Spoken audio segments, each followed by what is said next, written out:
Marjorie Taylor Greene is spilling all the secrets about Donald Trump covering up the Epstein files. She's calling out MAGA influencers. She's not holding back. She's been on social media making post after post. She's been on various right-wing podcasts exposing Donald Trump and his entire regime. Let me show you what went down. So Marjorie Taylor Greene just posted the following about MAGA influencers. All of you MAGA influencers and the rest, mocking the seriousness of women who were trafficked and raped as teenagers, and young women look like cult fools. Good luck trying to get women to vote for Republicans in the midterms, you insensitive clowns. The Republican Party already has a women voting problem. Keep mocking those of us who take rape and pedophilia seriously and demand accountability for corruption. Now, Marjorie Taylor Greene was also put on the list of politically exposed individuals by the Trump regime, where they basically tried to hide Donald Trump and his powerful friends, the Epstein class conduct, by also including names like Janis Joplin and the former Pope and Elvis and Marilyn Monroe, and all of these like random names were put, if they were even mentioned in a news article, while lots of the kind of Epstein class individuals and perpetrators weren't even on this politically exposed list. And Donald Trump was on the list, but he put all these other people in order to try to muddy the waters. Marjorie Taylor Greene's name was put on that list. And so she said, if you're going to put my name on your fake Epstein list DOJ letter, then redact all 31 pages of the file with my name on it. What is there to hide? Unredact that stuff. Lauren Greene, Marjorie Taylor Greene's daughter, says the following regarding the Trump regime putting out that letter where the DOJ said that we have our politically exposed list and not the actual list that they're supposed to release. Greene's daughter writes, the corruption of the Epstein files is so extremely evil.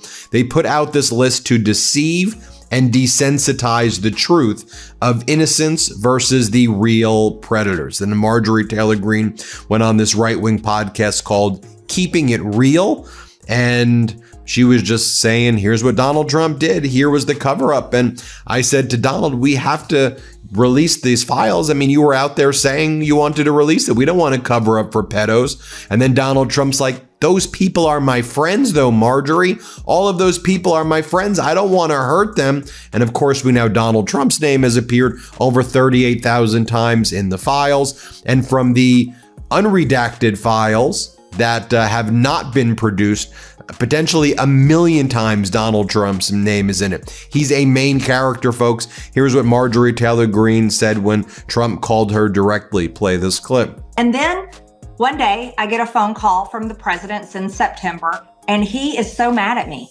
And he's yelling at me, and he's angry at me. And the fact that he's like, you're supporting Rand Paul Jr., and he's chewing me out for signing my name on Thomas Massey's discharge petition to release the Epstein files. And I'm trying to tell him, Mr. President, they say you did nothing wrong. Right. This needs to come out. Right. And so we're having this argument. And he tells me on this phone call, he's like, Marjorie, my friends will get hurt. That's it. That's it. I mean, that is it. Obviously, that's it. Because they're all in here. Imagine the phone calls. It's everyone. It's every single person is on this freaking list. They're all there. Every billionaire, heads of state, Larry Summers, Peter Thiel, they're all in there. And Marjorie Taylor Greene then went on another right-wing podcast and talked about Donald Trump's biggest miscalculation. Let's play it. It became a massive political problem. Biggest political miscalculation in Donald Trump's career was calling this a hoax, fighting the release of it, and having Mike Johnson, the speaker, refuse to bring the bill to the floor, to the point where Thomas Massey, myself, Nancy Mason, Lauren Boebert actually had to vote with all of the Democrats to get it released, to get it. And she said, I want to be very clear.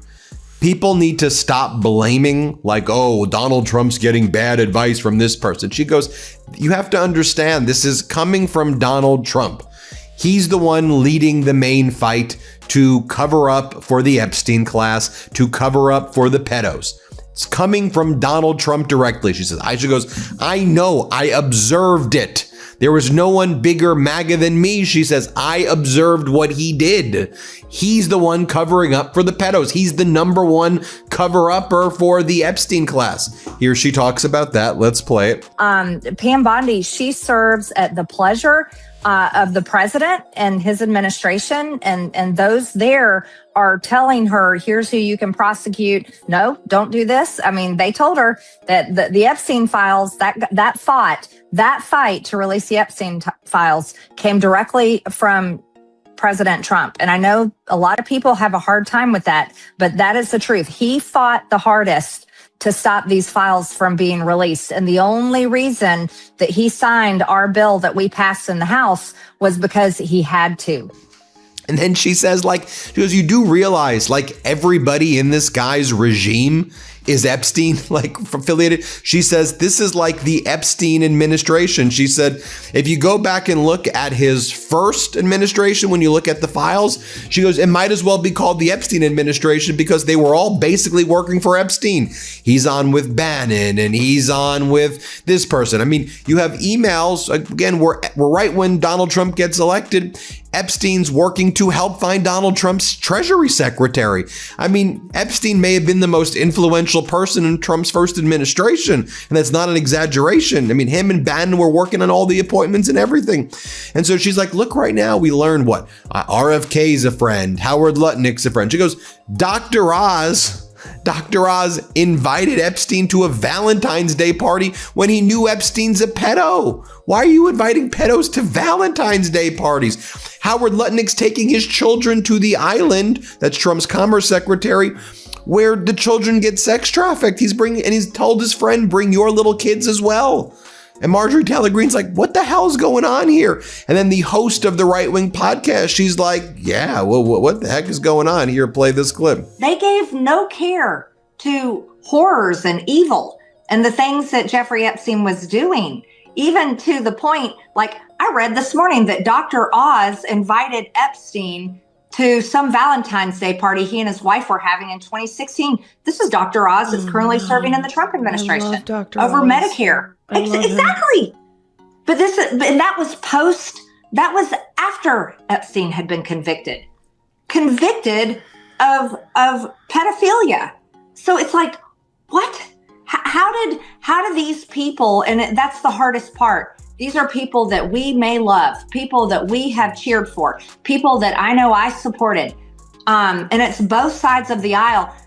Everybody has got to come to the horrible, nasty truth in our faces that they have all come together. And it was about making money. It was about influence. It was about power. And it is being part of the ruling world elites that have affected all of our lives. And if we as a country cannot swallow that down and hold our government accountable, Jillian, it's beyond, I think it's gone already, but it is past gone. If we cannot do that, seriously, if we can't say this, no, we've